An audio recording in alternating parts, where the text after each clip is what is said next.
Hey, how you going?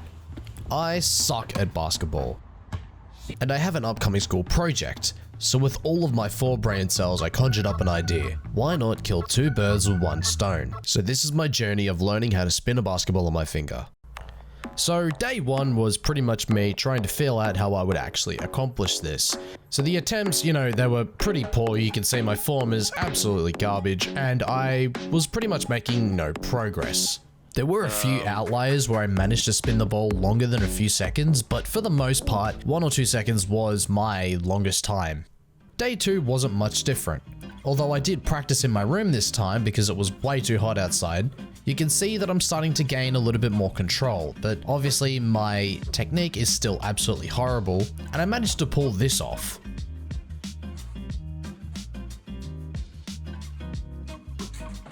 New record! I had successfully spun the ball on my finger for a time of at least 4 seconds, which might not sound like that long, but considering the fact that this was only my second day, I reckon I was doing pretty well. And it was at this point where I started introducing the technique of obviously hitting the ball to try and keep it spinning longer, which then, increased the difficulty because sometimes I would end up hitting the ball off my finger because you have to do it very, very softly.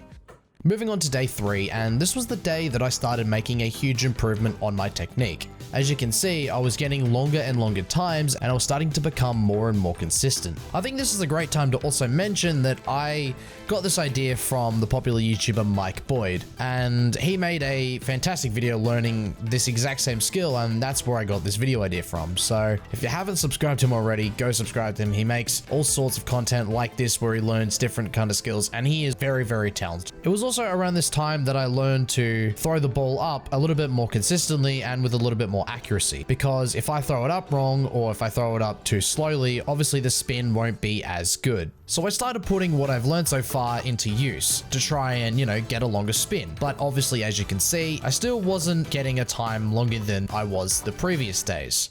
For the next few days, I was making less and less progress, but I still trudged on to try and improve my overall technique and how long I was able to spin the ball for. However, my motivation was starting to dip as I was seeing less and less improvement within the times that I was practicing. And you might notice that I'm starting to spin the ball a bit slower because I was trying to maximize the amount of control I had over the ball, as spinning it faster gives me less control. And as we go into the later days, you can see that my control is getting a lot better. My times are improving and my overall technique looks a lot cleaner than it did from the first few days. And if you've got a keen eye, you'll realize that I'm trying to practice on hitting the ball with my other hand to keep it spinning, which was still pretty difficult at this time, but as you can see, my technique from that is getting a little bit better as well, which led to me getting a lot more consistent and way longer times.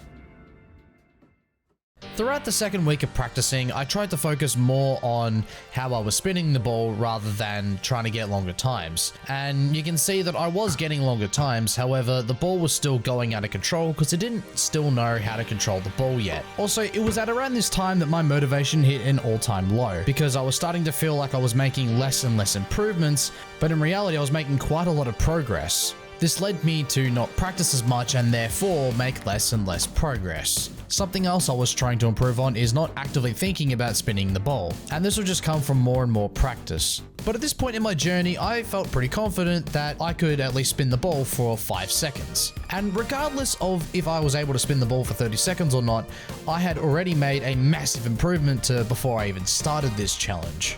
So for the last few days, I tried to make sure that I honed in on the very small movements, and you can even see that I was having to put less and less attention towards spinning the ball on my finger. One thing to note is that I was practicing more and more sporadically as time went on, and specifically around this time, where I was taking massive breaks in between and not really doing much training during those times.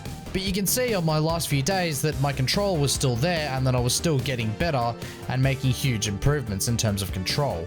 And I'm pretty sure if I didn't take those breaks in between and I practiced at least an hour every day for 3 weeks, I 100% could have spun the ball for 30 seconds easily. But overall, this challenge was really fun, and I'm glad I got to learn a new skill over the holidays because I typically wouldn't do this as I am very lazy, so I'm very glad I learned a new skill.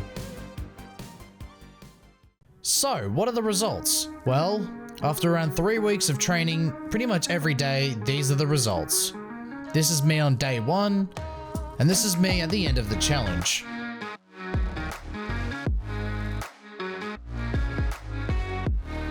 I hope you guys enjoyed, and I'll see you all later. Peace!